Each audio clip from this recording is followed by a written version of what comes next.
अस्सलाम वालेकुम, it's me महबूब अली मुगल। आज हम डिस्कस करने जा रहे हैं एक इम्पॉर्टेंट टॉपिक, जो कि हम वैसे जो सीक्वेंस के हिसाब से टॉपिक्स डिस्कस करते हुए आए हैं अप टू नाउ, लेकिन ये थोड़ा सीक्वेंस से हट के है। ये एक बड़ी इंटरेस्टिंग वीडियो हम बनाने जा रहे हैं। इसमें हम सिर्फ और सिर्फ फोकस करेंगे कॉम्पटाउन शिफ्ट फार्मूलाज की कंप्लीट डेरिवेशन। ये कैसे आपका कॉम्पटाउन शिफ्ट फार्मूला आपका ड्राइव होता है, यानी जो हम तीन इक्वेशंस जो है वो, यानी हम आगे जाके भी बताएंगे इसको कैसे निकलती हैं, यानी through law of conservation of energy, law of conservation of momentum along x axis and along y axis. जो हम तीन एक्सप्रेशंस या तीन इक्वेशंस जो हम ड्राइव करते हैं, सॉल्व करते हैं, उसको कैसे मैथमेटिकली इसको सॉल्व करके कॉम्पटाउन शिफ्ट फार्मूला बनाते हैं, ये हमारा इस वीडियो में जो है वो फोकस होगा। तो हम पहले चलते हैं इस वीडियो को, इस फार्मूला को ड्राइव करने से पहले हम कुछ चीजें जो है वो बेसिक चीजें वो डिस्कस कर लेते हैं अबाउट कॉम्पटाउन इफेक्ट। तो सबसे पहले हम डिस्कस करने जा रहे हैं कॉम्पटाउन effect.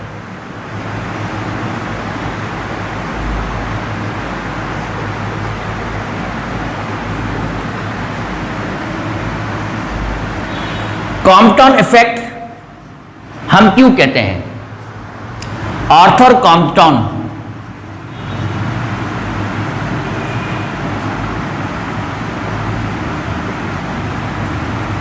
did experiment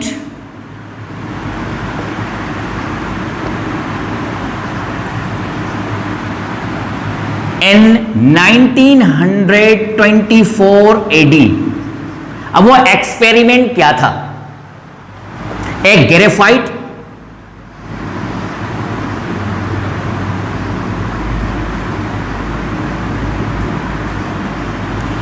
which consist loosely bounded electron,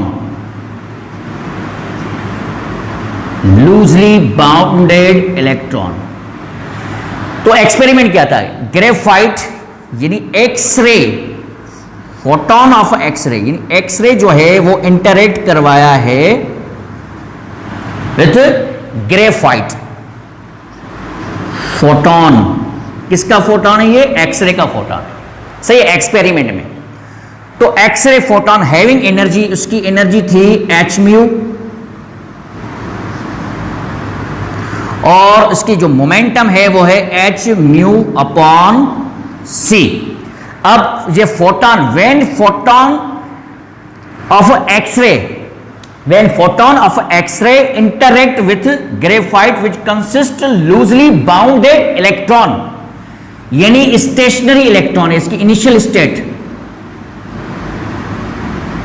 stationery electron, जिसकी जो रेस्ट मास एनर्जी है वो है m0c², ये इसकी रेस्ट मास एनर्जी है, और इसकी जो मोमेंटम है इनिशियली वो है 0, क्योंकि ये रेस्ट इलेक्ट्रॉन है, स्टेशनरी इलेक्ट्रॉन है। Once photon of x ray of energy h mu and momentum h mu upon c interact with stationary electron, तो जो इलेक्ट्रॉन है वो रिक्वायर्ड हो जाएगा, ये required electron.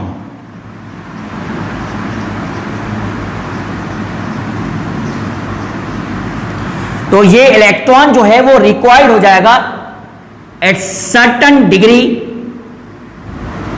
At certain angle, theta हम सपोज कर देते हैं, अलोंग एक्स एक्सिस, और जो ये फोटोन है ये स्कैटर्ड हो जाएगा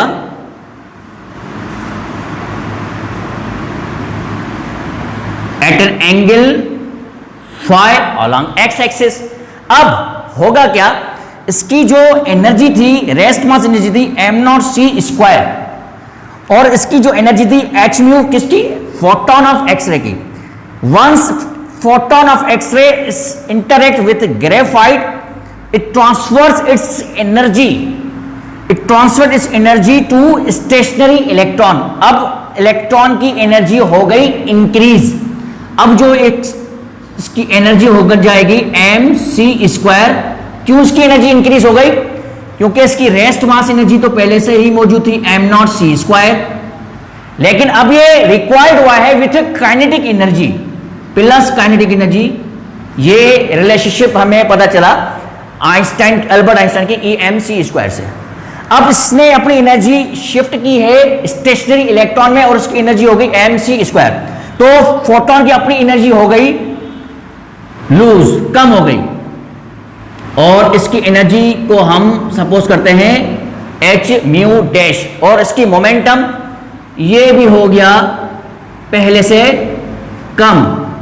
तो हम ये कह सकते हैं अब फाइनली, तो after experiment what Compton observed, the energy and the momentum as well as frequency of a scattered photon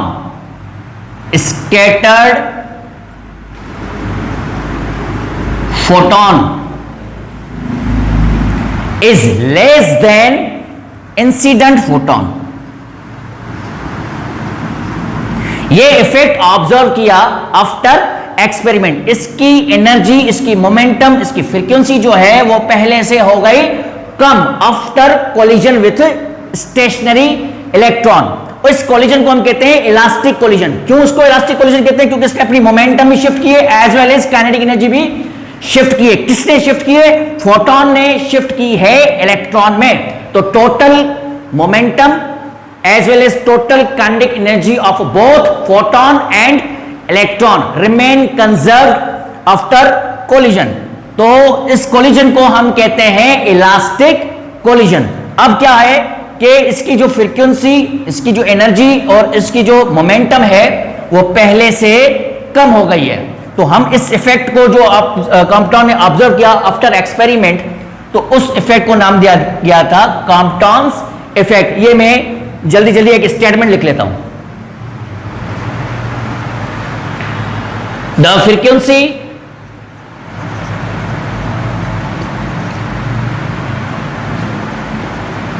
और एनर्जी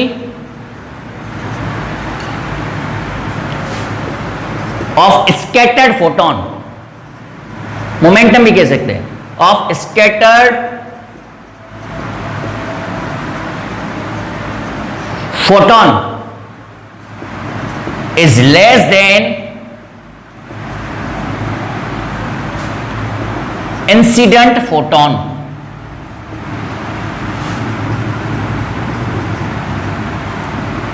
ये स्टेटमेंट बाद में डिस्कस। द फ्रीक्वेंसी और energy of scattered photon is less than incident photon. तो this effect was discussed या this effect was observed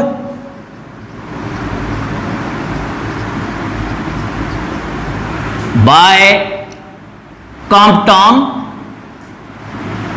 after his experiment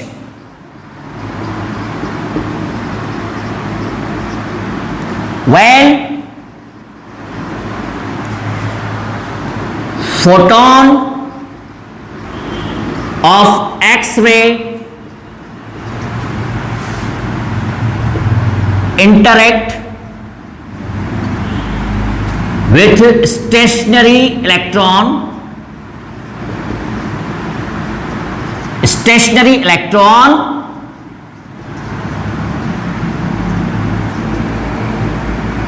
of graphite।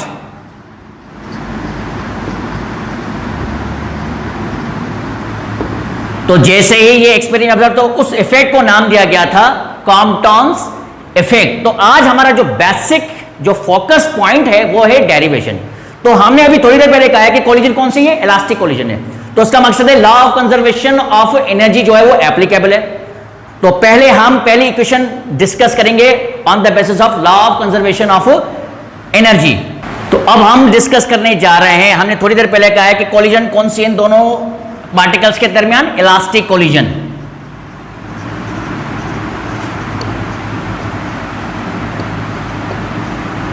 वैसे हम generally elastic collision को डिस्कस करने पे आए तो क्या कहते हैं? During collision total momentum as well as total kinetic energy of both photon of x ray and electron of graphite remain conserved in the absence of external force. That collision is called elastic collision. तो अभी हमने जो discuss किया इसमें momentum भी shift हो रही है और काइनेटिक एनर्जी भी शिफ्ट हो रही है एक्सरे फोटोन की, किस पर? इलेक्ट्रॉन पर। तो उस कोलिजन को हम कहते हैं इलास्टिक कोलिजन।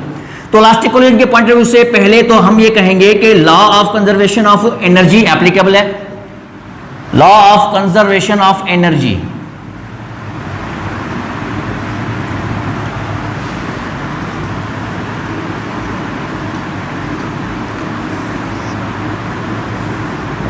तो law of conservation of energy में हम एनर्जी किसकी?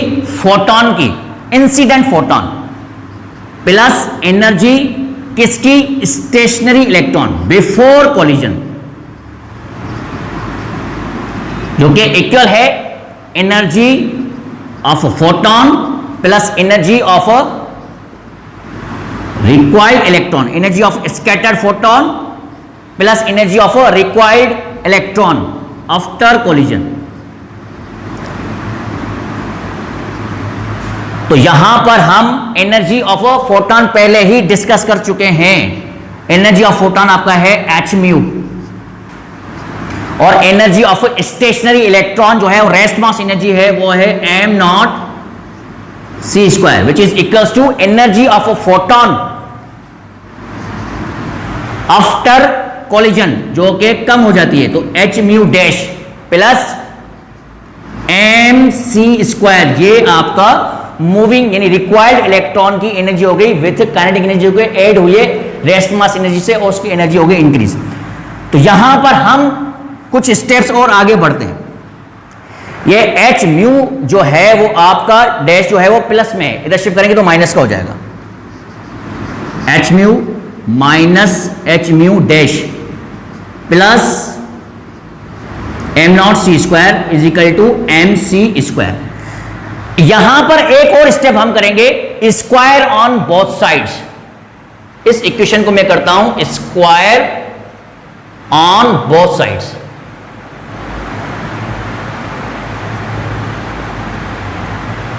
तो स्क्वायर ऑन बोथ साइड करने से क्या हुआ, ये स्टेप आपका हो गया h mu minus h mu dash plus m not C square. इसको मैं करता हूं square on both sides, m c square. इसको भी करता हूं मैं स्क्वायर। अब इसमें हम फॉर्मूला यूज करेंगे ए प्लस बी होल स्क्वायर का। तो ये आपका हो गया, कंसीडर करेंगे इस पूरे टर्म को ए प्लस बी, और मैं करूंगा होल स्क्वायर। तो h mu minus h mu dash, ये पहला term a square plus 2ab h mu minus h mu dash, ये पूरा मैंने ए सपोज किया है, और बी आपका है एम नॉट सी स्क्वायर, यानी a square plus 2ab plus b square. तो प्लस बी स्क्वायर हो जाएगा एम नॉट सी, और ये भी हो जाएगा square, which is equals to m square c power 4। अब यहां पर हम इसको सॉल्व करेंगे। अब मुझे इसको भी होल स्क्वायर करना पड़ेगा, इसका भी होल स्क्वायर करेंगे तो ये आपका हो जाएगा h square mu square minus 2, यहां पर एच 2 दफा आ चुका है तो यहां पर लिखेंगे 2h square, mu and mu dash दोनों रखेंगे, और फिर आखिर में ये आपका हो जाएगा h square mu dash square, यानी मैंने इसको भी होल स्क्वायर कर दिया, होल स्क्वायर के अंदर विद इन होल स्क्वायर किया। तो a square minus 2ab plus b square, ये फार्मूला। अब मैं इसको एज इट इज रखता हूं, 2h mu minus h mu dash m not C square, और ये आपका हो गया प्लस में M not square c power 4 is equal to m square c power 4। ये आपकी इक्वेशन हो गई, इक्वेशन नंबर 1। इसको हम आगे जाके और मजीद सॉल्व करेंगे। अब हम डिस्कस करने जा रहे हैं law of conservation of momentum, law of conservation of momentum.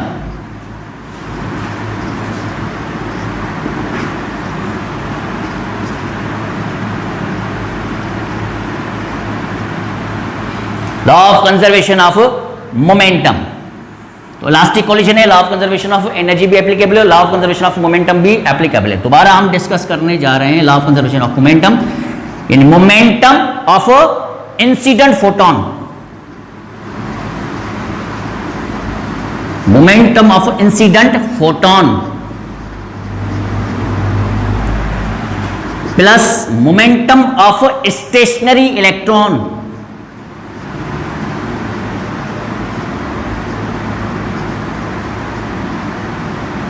which is equal to momentum of scattered photon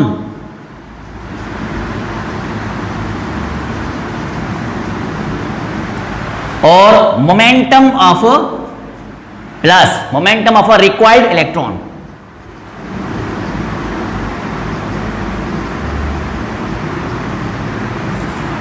अब ये एक रिलेशनशिप, ये law of conservation of momentum है। अब हमें पता है कि मोमेंटम जो है वो वेक्टर क्वांटिटी है, और वेक्टर क्वांटिटी आफ्टर कोलिजन, यानी आपका जो इलेक्ट्रॉन है वो भी रिक्वायर्ड हो रहा है at an angle of theta, और आपकी जो फोटोन है वो भी स्कैटर्ड हो रहा है at an angle of phi. तो हम उस एंगल के बेसिस पे इस मोमेंटम को of both photon and electron resolve करेंगे into two rectangular components, x axis और वाई एक्सिस। तो यहां पर मैं एक फिगर बना देता हूं जल्दी जल्दी। ये स्टेशनरी इलेक्ट्रॉन जो कि रिक्वायर्ड हुआ है at an angle of theta, ये मैं रिक्वायर्ड इलेक्ट्रॉन की बात कर रहा हूं, रिक्वायर्ड इलेक्ट्रॉन।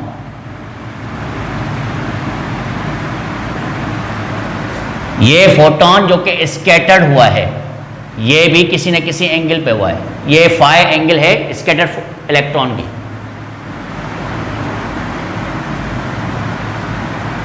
Scattered photon. अब मैं इनको रिजॉल्व करता हूं into two rectangular components, x axis और वाई एक्सिस। तो आपका जो मोमेंटम है वो है वेक्टर क्वांटिटी, तो इस एंगल के हिसाब से हम इसके रेक्टेंगुलर कंपोनेंट्स निकालने जा रहे हैं। तो एक आपका रेक्टेंगुलर कंपोनेंट जो एक्स एक्सिस पे निकलेगा किसका, इलेक्ट्रॉन का, जिसकी मोमेंटम जो है वो है mass into velocity, mass into velocity. X axis पर कंपोनेंट निकालने जा रहे हैं तो एम वी कॉस थीटा निकलेगा। ये मोमेंटम, ये आपका मोमेंटम किसका है, रिक्वायर्ड इलेक्ट्रॉन का है अलोंग एक्स एक्सिस, और एम वी साइन थीटा ये भी मोमेंटम है ऑफ रिक्वायर्ड इलेक्ट्रॉन को अलोंग वाई एक्सिस। ये एक्स एक्सिस और ये वाई एक्सिस, इस मोमेंटम को हमने रिजॉल्व कर दिया into two rectangular components because of that angle. Similarly scattered photon h mu dash upon c, ये मोमेंटम है स्कैटर्ड फोटोन का along x axis cos phi, along y axis h mu dash sine phi. तो ये हमने momentum of both electron और photon को resolve कर दिया इनटू टू रेक्टेंगुलर कंपोनेंट्स। अब इस बेसिस पर हम डिस्कस करेंगे। सबसे पहले अलोंग एक्स एक्सिस,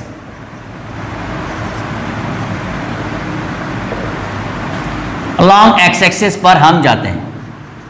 तो momentum of incident photon x axis पर क्या था आपका, एच म्यू अपॉन सी, लेकिन स्टेशनरी इलेक्ट्रॉन की जो मोमेंटम थी वो तो जीरो थी बिफोर कोलिजन। फिर आ जाता है momentum of scattered photon along x axis, वो है आपका एच म्यू डैश अपॉन सी कॉस फाई। इस एंगल्स का खास ख्याल रखना है आपके। और एम वी कॉस थीटा ये हमने डिस्कस कर दिया है अलोंग एक्स एक्सिस। अब मैं इसको करता हूं रीअरेंज। ये कॉस फाई जो है यानी मोमेंटम ऑफ फोटोन जो है वो शिफ्ट करता हूं लेफ्ट हैंड साइड पर, तो ये टर्म प्लस का है, इधर शिफ्ट हो जाएगा तो ये माइनस का हो जाएगा, h mu upon c minus h mu dash upon c cos phi which is equals to mv cos theta। जैसे मैंने पहले स्क्वायर ऑन बोथ साइड किया था एनर्जी में, दोबारा मैं करूंगा square on both sides momentum के मामले में भी, स्क्वायर ऑन बोथ साइड्स। तो जैसे हम इसको स्क्वायर ऑन बोथ साइड करते हैं, लेकिन एक टर्म और हम डिस्कस करते हैं इसे, भाई ये सी जो है वो एलसीएम है, उधर शिफ्ट करेंगे तो मल्टीप्लाई आ जाएगा, एमवीसी हो जाएगा। तो ये आपका हो जाएगा h mu minus h mu dash cos phi which is equals to m v c cos theta, यानी सी मैंने एलसीएम निकाला जो कि h mu minus h mu dash cos phi आया, और ये सी जो आपका डिवीजन में उधर शिफ्ट कर दिया एम वी सी, ये एक स्टेप हमने जल्दी कर दिया। अब मैं इसको करता हूं स्क्वायर ऑन बोथ साइड्स। जैसे हम इसको स्क्वायर ऑन बोथ साइड करते हैं तो इसको दोबारा मुझे स्क्वायर करना पड़ेगा, H square mu square minus, अब ये ए माइनस बी ये पूरा टर्म है और मुझे होल स्क्वायर करना है, 2h square mu mu dash cos phi plus h square mu dash square cos square phi, ये हमने होल स्क्वायर कर दिया। अब इसका जो राइट हैंड साइड है उसको हम as it is m square v square c square cos square theta रख देते हैं। ये आपकी होगी इक्वेशन नंबर 2। अब सिमिलरली अब y एक्सिस पर आएंगे, अलोंग y एक्सिस, और हमें मोमेंटम ही डिस्कस करना है।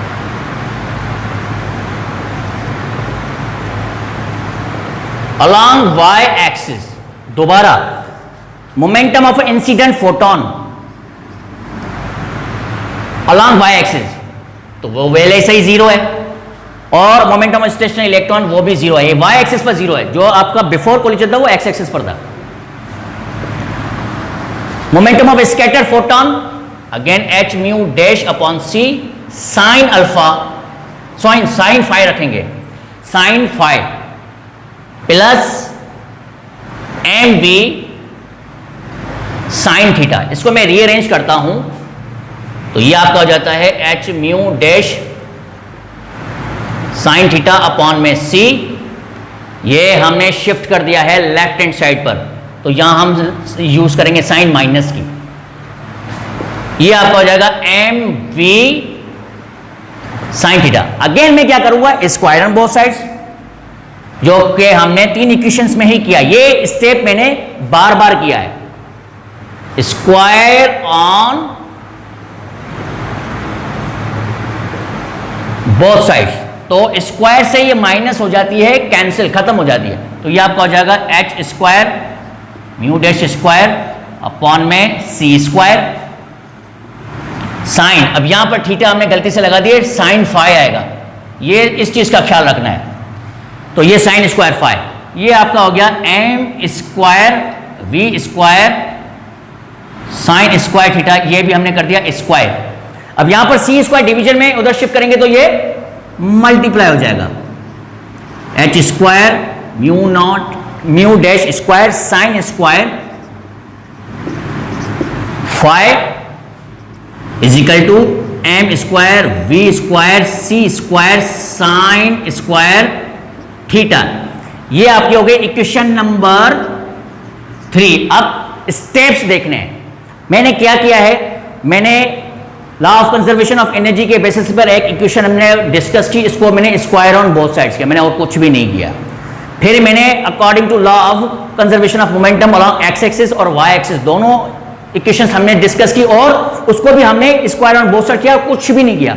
अब नेक्स्ट स्टेप क्या है, थर्ड और सेकंड इक्वेशन को दोनों को मैं करूंगा ऐड, सेकंड और थर्ड इक्वेशन करूंगा ऐड, जो भी आंसर आएगा उसको फर्स्ट इक्वेशन से करूंगा सब्ट्रैक्ट। यानी पहली 2 इक्वेशन है, यानी कौन सी इक्वेशंस, इक्वेशन 2 एंड 3, 2 एंड 3 इनको करूंगा मैं ऐड, जो आंसर आएगा उसको मैं फर्स्ट इक्वेशन से करूंगा सब्ट्रैक्ट, तो ये आपका फार्मूला ड्राइव हो जाएगा।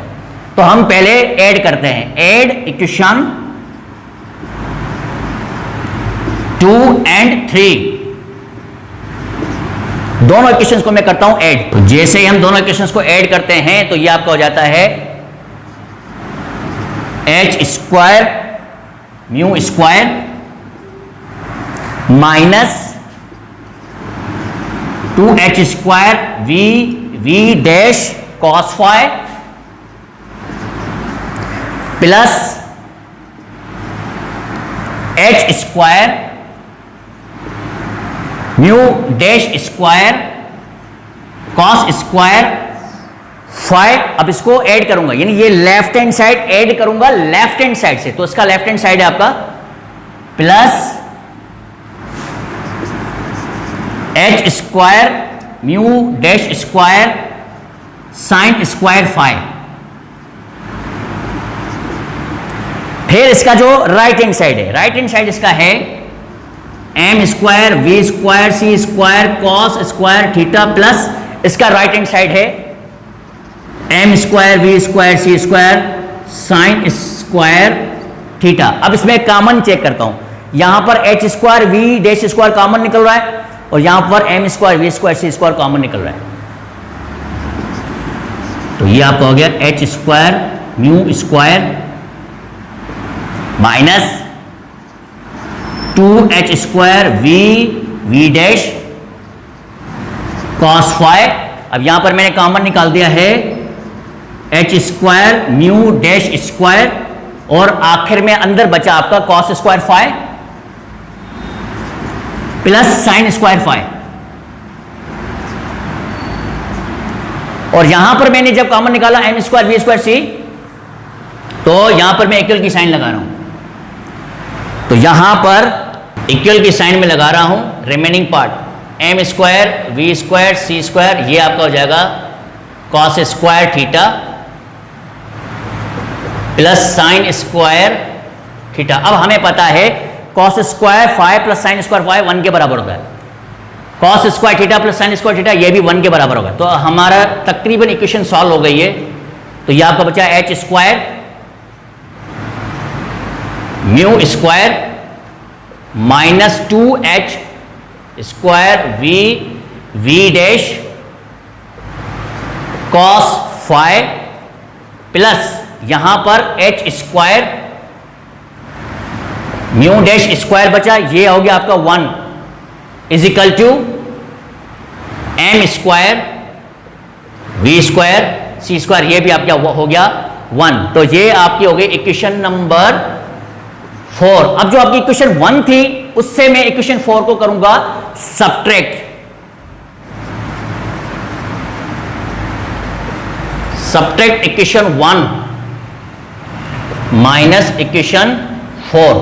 तो इक्वेशन 1 जो आपकी थी वो थी, तो अब हम डिस्कस करने जा रहे हैं, यानी सब्ट्रैक्ट कर रहे हैं इक्वेशन 1 को इक्वेशन 4 से। इक्वेशन 1 आपकी है h square mu square minus 2h square mu dash plus h square mu dash square, फिर आपका है plus 2h mu minus mu dash, आपका m not C square plus m not square c power 4 is equal to m square c power 4। अच्छा, ये left hand side को मैं separate करूंगा left hand side से, तो अभी मैं सेपरेट करने जा रहा हूं माइनस।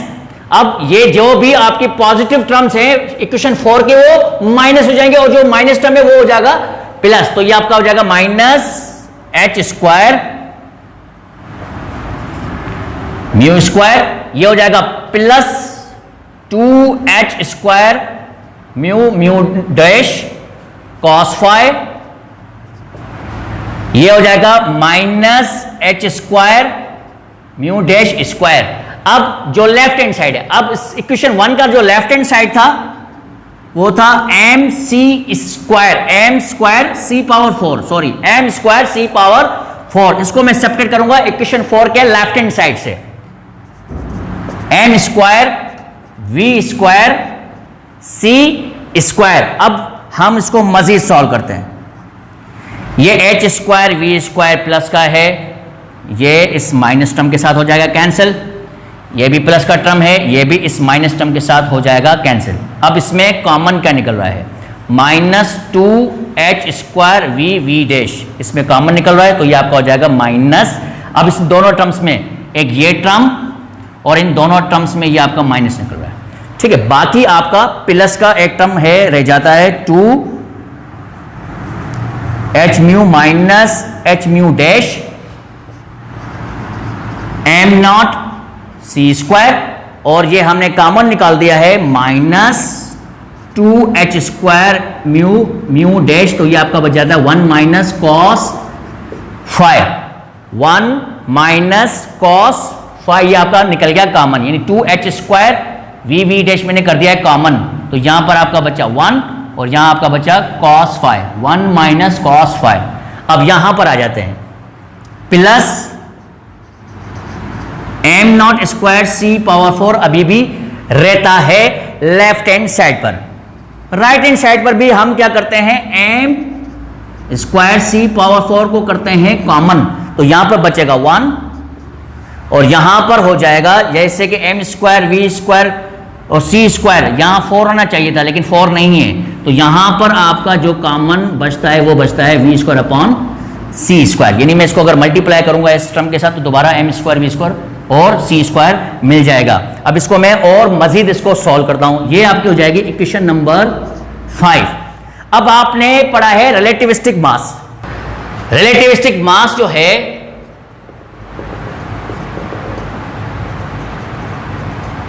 वो आप लोगों ने पढ़ा है formula, mass variation formula, m = m0 1 - v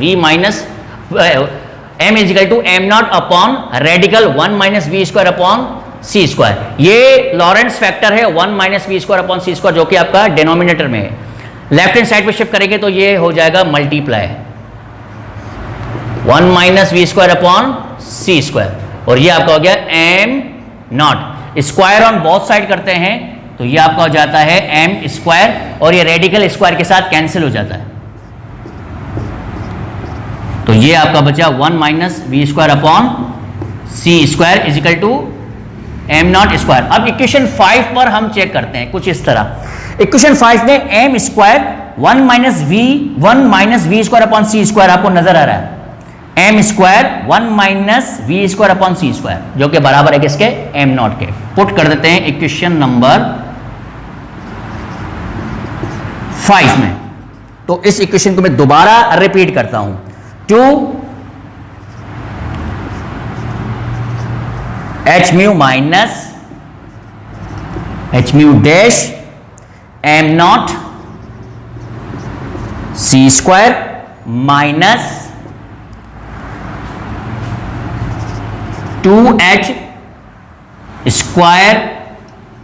mu dash, और ये आपका रेडिकल में है ब्रैकेट में 1 - cos phi plus m0² c⁴ is equal to, अब m² 1 - v² c² की जगह पर मैं रख देता हूं m0², तो मैंने यहां सिर्फ और सिर्फ m0² का, बाकी c⁴ पहले से ही मौजूद है।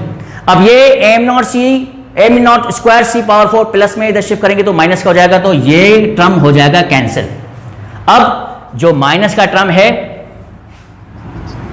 ये आपकी इक्वेशन अब फाइनल मराल में जा रही है ड्राइव होने, m0 c² minus 2h² mu dash 1 - cos phi is equals to 0। यहां पर अब 0 बचा, अब ये माइनस का टर्म है, अगर शिफ्ट करेंगे तो ये प्लस का हो जाएगा, तो 2h - h mu dash m0 c² is equal to, अब ये जो माइनस का टर्म है उधर शिफ्ट किया तो ये प्लस का हो गया, 2h² म्यू डैश 1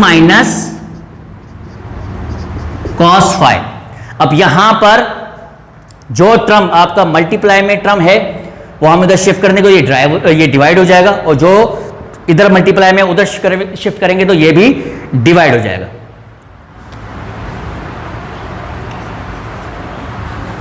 तो ये आपका हो गया। यहां पर ही हम देखेंगे भाई 2 तो आपका हो गया सीधा सीधा कैंसिल। तो यहां पर हम आ जाते हैं एच म्यू माइनस एफ, ये हम डिवाइड करने जा रहे हैं h mu minus h mu dash m not c. अच्छा ये आपका टर्म है एच म्यू और म्यू डैश, लेकिन ये एच स्क्वायर में। यहां पर आपका जो है टर्म वो है आपका मल्टीप्लाई में एम नॉट सी स्क्वायर, उधर शिफ्ट करेंगे तो ये आपका हो जाएगा 1 upon am not C square, M not C square, और ये 1 minus cos phi, 1 minus cos phi, ये आपका टर्म जो है वो फाइनली बचा है। यानी मैंने H square mu mu dash को कर दिया है डिवाइड। तो यहां पर आप देख सकते हो ये पूरा टर्म इससे भी डिवाइड हो सकता है, तो ये आपका हो जाएगा। अच्छा ये एच स्क्वायर है, इसका एक सिंगल एच जो है वो हम इधर रख देते हैं, सिर्फ सिंगल एच रखते हैं, एच स्क्वायर।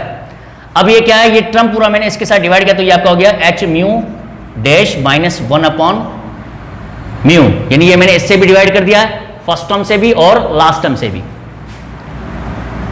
तो ये आपका फार्मूला ड्राइव होके मिला है 1 माइनस कॉस फाइव। अब इसमें फ्रीक्वेंसी जो है वो लेस देन है, फ्रीक्वेंसी कौन सी है, ये स्कैटर्ड फोटोन की फ्रीक्वेंसी है जो कि लेस देन है जो है इंसिडेंट फोटोन से। लेकिन मुझे ड्राइव करना है कॉम्पटाउन शिफ्ट फार्मूला। कॉम्पटाउन शिफ्ट क्या है, change in wavelength, the change in wavelength of a photon of X-ray is called Compton shift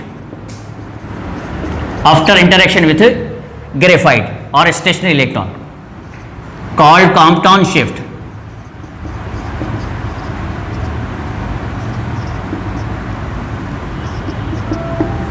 अब मैं सिर्फ और सिर्फ मल्टीप्लाई करता हूं सी ऑन बोथ साइड्स, सी को मैं मल्टीप्लाई करता हूं बोथ साइड, तो ये आपको हो जाएगा c upon v dash minus c upon v mu is equal to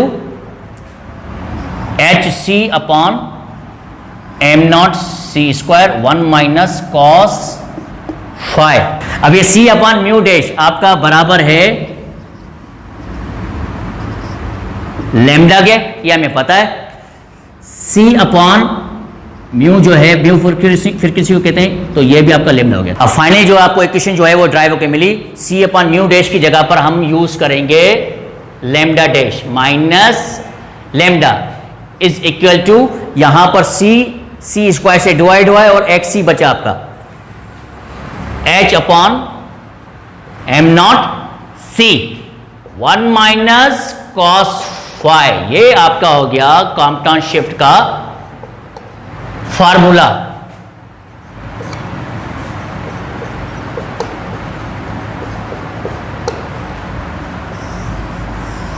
यहां पर H जो है वो प्लांक्स कांस्टेंट है जिसकी वैल्यू है 6.67 × 10 to power minus 34 kg minus 34 joule second. Am not जो है मास ऑफ इलेक्ट्रॉन है 9.1 × 10 to power माइनस 27 kg। सी आपका स्पीड ऑफ लाइट है 3 × 10 to power 8, ये आपकी एक पूरी कांस्टेंट वैल्यू है।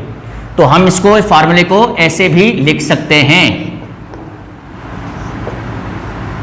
Lambda M 1 minus cos phi. इसका मकसद ये है कि कॉम्पटाउन शिफ्ट यानी चेंज इन वेवलेंथ जो है वो डिपेंड करती है आपके एंगल, कौन सी angle, angle of scattered photon की,